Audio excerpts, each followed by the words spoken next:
Alhamdulillah. Innal hamdalillah nahmaduhu wa nasta'inuhu wa nastaghfiruh wa na'udzu billahi min shururi anfusina wa min sayyiati a'malina may yahdihillahu fala mudilla lahu wa may yudlil fala hadiya lahu.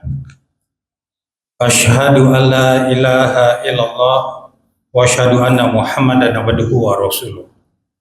Allahumma sholli ala Muhammad wa ala ali Muhammad. Ya ayyuhalladzina amanu taqullaha haqqa tuqatih wa la tamutunna illa wa antum muslimun.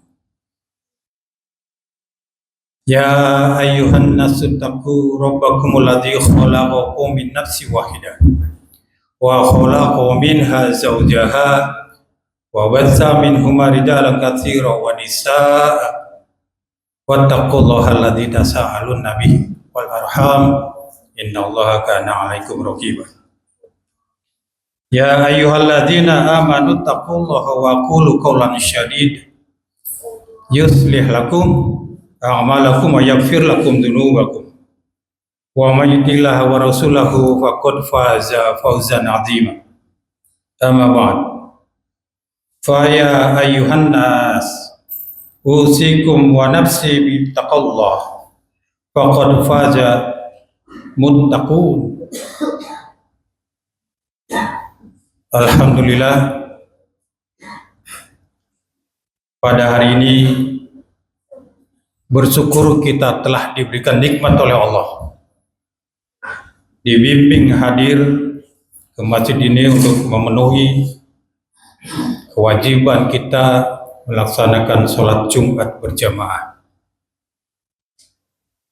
Bersyukurlah bahwa Allah telah melimpah-limpahkan kenikmatan iman dan Islam, kenikmatan sehat, kenikmatan hidup di dunia, yang sesungguhnya jikalau manusia menghitung kenikmatan dari Allah, maka manusia tidak akan pernah sanggup untuk menghitungnya. Wa in ta'uddu ni'matallahi la tuhsuha. Jikalau manusia menghitung nikmat Allah, la tuhsuha, tidak akan pernah sanggup menghitungnya. Innallaha la ghafurur rahim. Dan Allah itu Maha Pengampun dan Maha Penyayang. Hadirin sidang sholat Jumat yang Allah muliakan. 2 hari lalu, tepatnya pada hari Kamis kemarin, pada hari Rabu, itu pada penanggalan Hijriah tersebut 12 Rabiul Awal. 12 Rabiul Awal adalah hari kelahiran Nabi Muhammad SAW. Muhammad bin Abdullah bin Abdul Muttalib bin Hashim dan Bani Hashim adalah keturunan dari Nabi Ismail alaihissalam. Nabi Ismail adalah putra dari Nabi Ibrahim alaihissalam. Rasulullah lahir di kota Mekkah pada hari Senin. Kenapa hari Senin? Dijelaskan di dalam hadis yang diriwayatkan oleh Imam Muslim dari Abu Qatadah radhiyallahu anhu. Rasulullah ditanya, Su'ila an saumi yaumil isnain,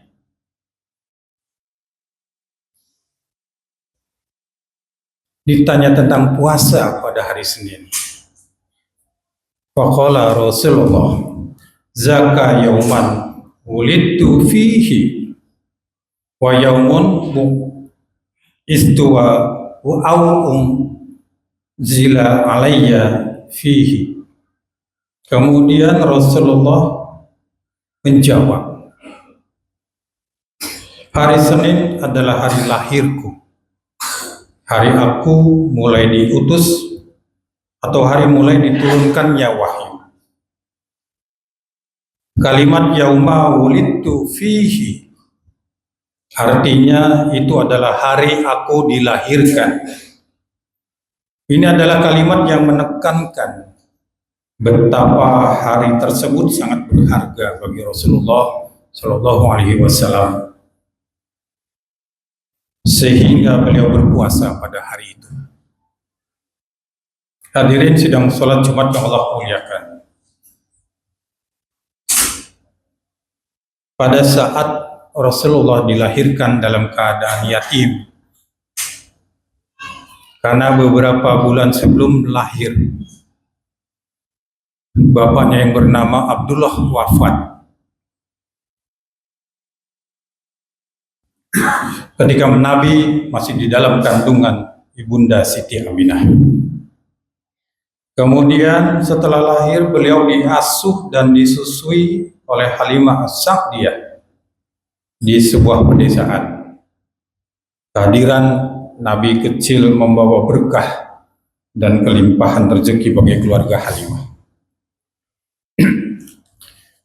Saat berada di perkampungan Bani Sa'ad, di mana pedesaan tempat tinggal Halimah, malaikat Jibril datang membelah dada Nabi untuk membersihkan hatinya. Halimah yang khawatir akhirnya mengembalikan Nabi kecil kepada ibundanya pada usia 5 tahun. Kemudian pada usia 6 tahun, Ibunda Siti Aminah wafat di daerah Abwa saat perjalanan pulang ziarah ke makam Abdullah dari Madinah. Beliau kemudian dirawat oleh kakeknya yang sangat menyayanginya, Abdul Muttalib. Namun ketika usia 8 tahun, pengasuhan dilanjutkan oleh pamannya Abu Thalib. Kemudian sebelum menginjak usia 40 tahun, Rasulullah mengalami banyak perjalanan hidupnya, di antaranya adalah menikah dengan Siti Khadijah. Anak-anak Nabi dari Siti Khadijah itu ada 6. Yang pertama Al-Qasim, Abdullah. Kedua anak laki-laki Rasulullah ini meninggal pada saat masih kecil. Kemudian anak yang ketiga adalah Zainab, Zusul Ruqayyah, Ummu Kulsum, dan terakhir yang bungsu adalah Fatimah Az-Zahra. Zainab, anak pertama wanita, menikah dengan Abu Al-As bin Ar-Rabi. Kemudian Ruqayyah dan Ummu Kulsum menikah dengan Utsman bin Affan. Utsman bin Affan menikahi Ummu Kulsum setelah Ruqayyah wafat. Fatimah Zahra menikah dengan Ali bin Abi Thalib yang kemudian memiliki anak Hasan dan Husain. Hadirin sidang sholat Jumat yang Allah muliakan. Dalam hal ini, setelah menginjak 40 tahun, Muhammad Rasulullah diangkat oleh Allah menjadi Nabi dan Rasul dengan ditandai turunnya surat Al-Alaq. Iqra bismi rabbikal ladzi khalaq. Khalaqal insana min 'alaq. Iqra wa rabbukal akram alladzi 'allama bil qalam. 'Allamal insana ma lam ya'lam. 5 ayat ini adalah ayat wahyu yang diturunkan oleh Allah kepada Nabi Muhammad yang pertama kalinya. Sejak menerima wahyu dari Allah yang pertama ini, sejak itulah perjuangan beliau sangat berat mengemban dakwah, menegakkan ilahi kalimatillah la ilaha illallah Muhammadar Rasulullah, hingga kemudian wafat di usia 63 tahun. Hadirin sidang sholat Jumat, umat Islam wajib meneladani perilaku Nabi sebab sesungguhnya pada diri Rasul terdapat suri tauladan yang hasanah. Laqad kana lakum fi Rasulillahi uswatun hasanah. Sungguh telah ada pada diri Rasul suri tauladan yang baik. Setiap muslim penting mempelajari sejarah hidup atau sirah nabawiyah. Karena kisah Nabi Muhammad SAW adalah pedoman nyata dalam memahami dan mengamalkan ajaran Islam secara sempurna. Setiap muslim wajib mengikutinya sebagaimana perintah Allah di dalam firman-Nya. Qul ya ayyuhan nasu inni rasulullah ilaikum jami'an. Katakanlah wahai Muhammad, wahai manusia, sesungguhnya aku ini utusan Allah bagi kamu sekalian. Mengikuti Rasulullah itu dengan cara memegang teguh petunjuk-petunjuknya, meniru Rasulullah dalam semua ucapan, perbuatan, dan sepak terjangnya. Karena itulah Allah Subhanahu wa Ta'ala memerintahkan kepada kaum muslim agar meneladani sikap Nabi SAW dalam hal kesabaran, keteguhan hati, kesiagaan, dan perjuangannya. Nabi Muhammad SAW diutus oleh Allah kepada seluruh umat manusia dan diwajibkan kepada seluruh jin dan manusia untuk mentaatinya. Namun demikian, kebanyakan umat Islam mengakui Nabi Muhammad sebagai Rasul, akan tetapi di dalam kehidupannya Rasulullah tidak dijadikan teladan oleh umatnya. Hal ini adalah sebuah kontradiksi iman yang nyata. Karena dalam ajaran Islam, konsekuensi dari syahadat antara pengakuan La ilaha illallah Muhammad Rasulullah dengan perilaku umat harus berjalan beriringan. Hadirin sidang salat Jumat, ada 4 faktor ketika Nabi tidak dijadikan teladan dalam kehidupan, yaitu yang pertama, imannya sebatas lisan, pengakuannya baru sampai pada tahap lisan atau budaya ikut-ikutan, belum meresap ke dalam hati. Karena sesungguhnya iman itu adalah tasdiqu bil qalbi wa iqraru bil lisan wa amalu bil arkan. Diresapi di dalam hati, diucapkan secara lisan, dan dibuktikan dengan amal perbuatan. Yang kedua adalah lemahnya ilmu. Banyak orang mengaku muslim tetapi tidak mempelajari sirah atau sejarah hidup Nabi, sehingga tidak tahu apa yang harus diteladani. Hadirin sidang sholat Jumat yang Allah muliakan, sesungguhnya banyak sekali beredar buku tentang sirah nabawiyah yang sudah diterjemahkan dari kitabnya. Di antaranya adalah Sirah Nabawiyah karya Syekh Safi Rahman Al-Mubarak, pemenang penulis terbaik versi Robito Alam Islami.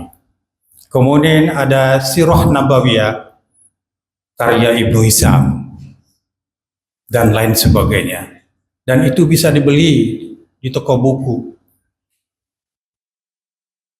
Kita bisa mempelajari hal itu ketika kita ingin mengetahui, mengenal bagaimana Rasulullah sepanjang hidupnya. Hadirin sidang sholat Jumat yang Allah muliakan, yang ketiga adalah tergoda hawa nafsu. Keinginan dunia yang sesaat seringkali mengalahkan kesadaran untuk mengikuti sunnah Nabi yang menuntut kejujuran, kesabaran, dan keadilan. Kemudian yang keempat adalah pemisahan agama dan kehidupan. Anggapan keliru bahwa agama hanya ada di dalam masjid, sementara urusan bisnis, politik, dan sosial tidak perlu mengikuti Rasul. Allah Subhanahu wa Ta'ala menegaskan bahwa Rasulullah adalah satu-satunya teladan terbaik. Tidak meneladaninya berarti mengabaikan perintah ini. Meneladani Nabi adalah bukti mutlak bahwa seseorang mencintai Allah. Sebagaimana firman Allah Ta'ala pada surat Al-Imran ayat 31. Qul in kuntum tuhibbunallaha fattabi'uni yuhibbukumullah wa yaghfir lakum dzunubakum wallahu ghafurur rahim. Yang artinya, katakanlah Nabi Muhammad, jika kamu mencintai Allah, ikutilah aku, fattabi'uni. Niscaya Allah akan mencintaimu dan mengampuni dosa-dosamu. Allah Maha Pengampun lagi Maha Penyayang. Klaim cinta Rasul, mahabbatur Rasul, tanpa pembuktian adalah sebuah kemunafikan. Sementara mengatakan sesuatu yang tidak diperbuat adalah hal yang sangat dibenci oleh Allah. Sebagaimana firman Allah Ta'ala dalam surat As-Saff ayat 2 dan 3. Ya ayyuhalladzina amanu lima taquluna ma la taf'alun kabura maqtan indallahi an taqulu ma la taf'alun. Yang artinya, wahai orang-orang yang beriman, mengapa kamu mengatakan sesuatu yang tidak kamu kerjakan? Sangat besarlah kemurkaan di sisi Allah bahwa kamu mengatakan apa yang tidak kamu kerjakan. Jamaah Jumat rahimakumullah, hidup di dunia tanpa menerapkan standar moral dari Nabi Muhammad, maka dipastikan seseorang itu mudah terjebak dalam perilaku buruk seperti berbohong, sombong, tidak adil, serta jauh dari ketenangan hidup. Kemudian ada 4 akibat nyata bagi seorang muslim yang tidak mengenal sejarah Nabi Muhammad SAW. Yang pertama adalah kehilangan teladan hidup. Tanpa mengenal sejarah Nabi, seseorang akan kesulitan menerapkan contoh nyata bagaimana menjadi seorang suami, ayah, pemimpin, tetangga, atau sahabat yang baik sesuai ajaran Islam. Kemudian yang kedua, cintanya sangat lemah kepada Rasul. Cinta yang benar kepada Nabi Muhammad SAW adalah lahir dari pengenalan yang baik terhadap perjuangan, pengorbanan, dan akhlak beliau. Tanpa itu, pengakuan cinta atau pembelaan terhadap beliau menjadi hambar dan dangkal. Kemudian yang ketiga, salah memahami ajaran Islam. Sejarah Nabi adalah konteks turunnya banyak ayat-ayat Al-Quran, asbabun nuzul.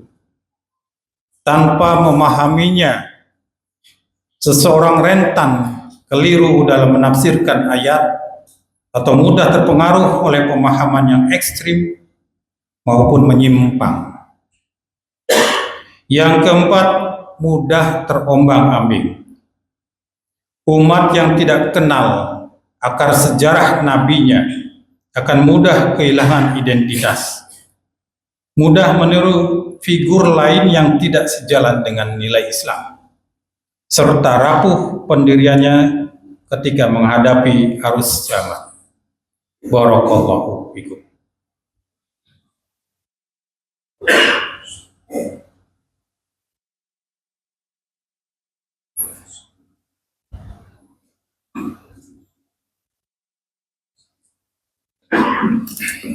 Alhamdulillah, wassalatu wassalamu ala asrofil anbiya'i wal mursalin wa ala alihi wa sahbihi ajma'in.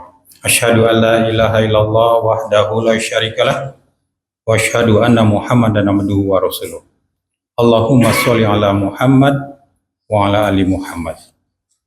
Hadirin sidang salat Jumat yang Allah muliakan. Demikian tinggi dan agungnya kedudukan Rasulullah SAW di sisi Allah, sehingga Allah mewajibkan kepada hamba-hambanya beberapa hak dan kewajiban seputar beliau.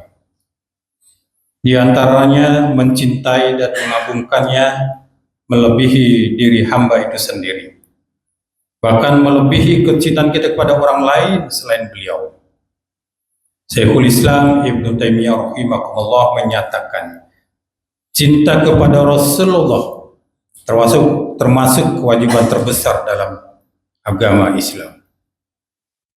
Dalam hadis Bukhari dijelaskan, la yu'minu ahadukum hatta akuna ahabba ilaihi min walidihi wan nasi ajma'in. Tidak sempurna iman salah seorang dari kalian sehingga menjadikan aku lebih ia cintai dari orang tuanya, anak-anaknya, dan seluruh manusia. Mencintai Rasulullah itu hukumnya wajib, bahkan termasuk kewajiban terbesar dalam agama. Tidak sempurna iman seorang hamba kecuali dengannya. Oleh karena itu Allah memerintahkan umat ini untuk mencintai Rasulullah melebihi dirinya, keluarga, harta, dan seluruh manusia. Hadirin sidang salat Jumat yang Allah muliakan.